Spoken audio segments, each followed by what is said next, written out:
Hey, I'm glad you're all here again, Sunrise Christian Church, and I got the panel here. We got Brandon, and we got Heather, and we got Sarah. That's right, Sarah. All right, here we go. We got Sarah with, and I want you to see all of them here. Of course, I'm here all the time to see my beautiful face. But let me share. Hey, we got Easter weekend coming up, and I'm so glad these guys here help out a whole lot. They do we have a big Easter egg hunt coming up, community-wide Easter egg hunt. We got an opportunity, Good Friday worship and Sunday. Just real quick, Brandon, what does Easter mean to you, man? Tell the folks, what does Easter mean? Easter means to me the time that we celebrate Christ's resurrection on the third day when he rose again to be with his disciples in the last moments before he ascended back to heaven.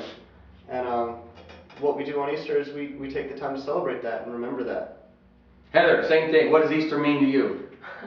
Well, I'm going to have to say it pretty much means the same thing, except I just take it as a time just to spend reflecting on my relationship with Christ, and that's pretty much it.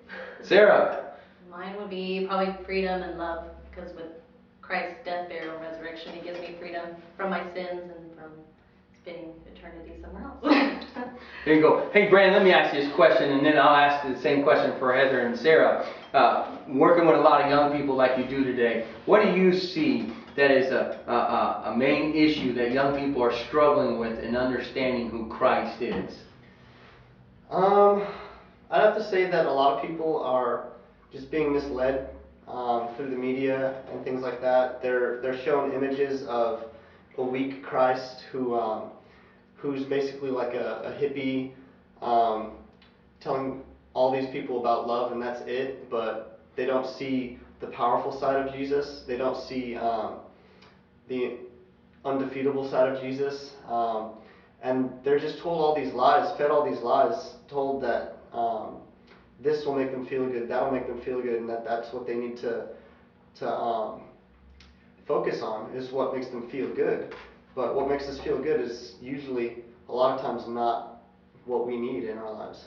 Very good. Heather, what about you? What do you think an issue is that young people struggle in understanding who Christ is? I think a big one is negativity. Anytime anything tragic or negative happens in our lives, a lot of times we take that out on God. And we need to realize just that we have choice. God gives us free will, and a lot of that negative stuff, it just comes from the choices that we make as human beings. Sarah, what about you? Well, I agree with both of their answers. But if I have to add to that, I would say that a lot of people think that being a Christian means you're boring, you can't have any fun, and God just wants you in this tiny box. But actually, it's very freeing, and I've had some of the best times of my life as a Christian versus not. Brandon, you're a young single guy. If a young single man asked you, said, Mr. Brandon, you know what? I'm a Christian guy. Do you think it's okay for me to date someone that's not a Christian? How would you answer that? Well, I would say that there's nowhere in the Bible that says it's a sin, but it does say that it's not a good idea because relationships are difficult already, and if you have a difference in beliefs and a different direction that you're heading, then there's going to be a lot of strife, a lot of arguments that happen between the two of you. So I would tell that person that it's not a good idea. In fact, I had someone come up to me that gave me this question, and I told them exactly that. Heather?